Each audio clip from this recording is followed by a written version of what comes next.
Bonjour, bienvenue dans ce 35e épisode d'Histoire pour les grandes personnes. C'est Rebecca, je vous retrouve avec plaisir aujourd'hui pour une nouvelle histoire. Je ne vais pas vous la situer, peut-être pourrais-je vous dire qu'il est souvent question dans ce podcast de la relation aux autres et pas tant que ça de la relation à soi. Et cette histoire, elle va aller travailler à cet endroit-là, ou en tout cas elle va vous inviter à réfléchir ou à penser ce qui est à vous, ce qui parle de vous. J'évoque souvent dans les histoires que je choisis l'amour pour l'autre, l'amour de l'autre, la relation à l'autre, et puis parfois un peu la relation à soi. Et finalement, peut-être que ce qu'on pourrait poser, c'est que l'amour des autres, l'amour pour les autres, commence par l'amour envers soi. Il y a une relation presque évidente et tellement évidente qu'on l'oublie souvent entre le fait de pouvoir se voir dans l'autre et donc de s'aimer soi pour pouvoir aimer l'autre aussi. Vous vous rappelez le « tu aimeras ton prochain comme toi-même » ? Il ne dit pas « tu aimeras plus que toi-même », mais comme toi-même. C'est donc l'histoire d'une petite fille que je vais vous raconter à la première personne. Quand j'ai eu 9 ans, j'étais préoccupée par les changements susceptibles de se produire dans mon corps. Du fait de passer de 8 à 9 ans, je me demandais ce qui allait évoluer, bouger. Le matin de mon anniversaire, je me suis levée très tôt pour courir me regarder dans le miroir et voir ce qui avait changé. J'étais très surprise car je n'avais pas changé du tout. J'étais très déçue aussi. Alors, je suis allée demander à ma mère lors de ma naissance.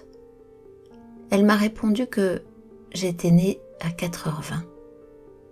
Je suis donc restée clouée devant le miroir de 4 à 5 heures en me regardant pour voir s'opérer le changement du passage aux 9 ans. Et rien ne s'est produit. J'en ai conclu que peut-être il n'y aurait pas de changement entre 8 et 9 ans et que peut-être ce changement arriverait au passage de 9 à 10 ans. J'ai donc attendu, anxieusement il faut le dire, pendant 1 an. La nuit précédant mon anniversaire, je suis restée éveillée. Je n'ai pas dormi de la nuit et je suis restée face au miroir. Au petit matin, puis plus tard dans l'après-midi, je n'ai absolument rien remarqué. J'ai commencé à penser que les gens ne grandissaient pas et que finalement tout cela n'était que mensonge. Mais bon, en même temps, j'avais vu les photos de ma mère quand elle était petite. Elle avait bien été petite. Cela voulait donc dire qu'elle avait été comme moi et qu'elle était devenue grande. Je ne pouvais donc pas m'expliquer quand ce changement arriverait, jusqu'au jour où j'ai compris le secret. Quand j'ai eu 9 ans, je n'ai pas cessé d'avoir 8 ans. Quand j'ai eu 10 ans, je n'ai pas cessé d'avoir 9 ans. Quand on fête ses 15 ans, on a encore 14 ans, et 12 ans, et 11 ans, et 10 ans, et 9 ans, etc., etc. Et quand on fête ses 70 ans, on a encore 60 ans, et 50 ans, et 40 ans, et 12 ans, et 5 ans, et 3 ans, et même 1 an. Comment ne pas conserver les comportements de tous ceux qu'on a été, puisqu'en réalité, ils continuent à vivre à l'intérieur de nous. Nous continuons d'être les adolescents que nous avons été, les enfants que nous avons été, les bébés que nous avons été. Nous abritons en nous les enfants que nous avons été un jour. Et ces enfants peuvent nous rendre dépendants. Cet enfant apparaît et soudain il s'empare de ma personnalité, parce que je suis effrayée, parce que des difficultés se présentent, parce que je suis préoccupée ou que j'ai peur, parce que je me suis perdue ou je me sens perdue, ou parce que je me suis perdue sur la route de ma vie. Quand cela arrive, la seule solution, c'est que quelqu'un, en l'occurrence un adulte, me prenne en charge. Je ne peux pas nier l'enfant qui vit en moi.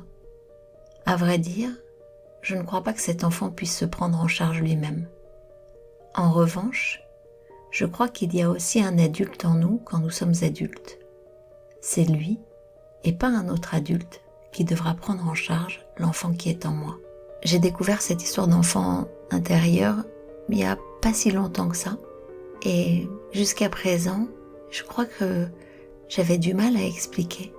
Et je trouve que cette histoire, elle explique tellement bien qu'on est tout à la fois l'adulte qu'on est et l'enfant qu'on a été. Dans un accompagnement, quand quelqu'un se plaint d'un comportement récurrent, de réactions récurrentes, un peu excessives, de plein de choses qui parlent de lui mais qu'il ne saisit pas, c'est très intéressant de l'inviter à être spontané et de lui poser la question « Et quand tu fais ça, quel âge as-tu » Et la connexion se fait très directement. « Ah mais oui, c'est vrai. Quand je fais ça, ça me rappelle l'enfant que j'étais quand je faisais ci ou quand je faisais ça. » Pouvoir faire cette prise de conscience, savoir que quand il y a quelque chose qui souffre chez moi, c'est peut-être l'enfant que je suis ou l'enfant que j'ai été, et savoir que je peux interpeller, convoquer l'adulte que je suis aujourd'hui, c'est assez... Je ne sais pas si c'est rassurant, mais en tout cas, c'est une nouvelle piste à explorer pour soi. Parce que finalement, c'est vrai, je dépends des parties de moi. Les parties les plus adultes devraient pouvoir prendre en charge l'enfant que je suis toujours. Voilà. On a terminé pour aujourd'hui. Je vous invite à réécouter toutes les histoires, toutes celles que vous n'avez pas entendues, celles que vous aviez aimées, de voir comment elles résonnent aujourd'hui. Je vous retrouve dans 15 jours dans Histoire pour les grandes personnes. Je vous retrouve bien évidemment sur Spotify, sur Apple, sur Google. Je remercie ceux qui ont la gentillesse de laisser un commentaire sur Apple Podcast, ça me fait très très plaisir. Ce que je regrette, c'est de ne pas pouvoir vous répondre. mais voilà. Merci et à très bientôt. Au revoir.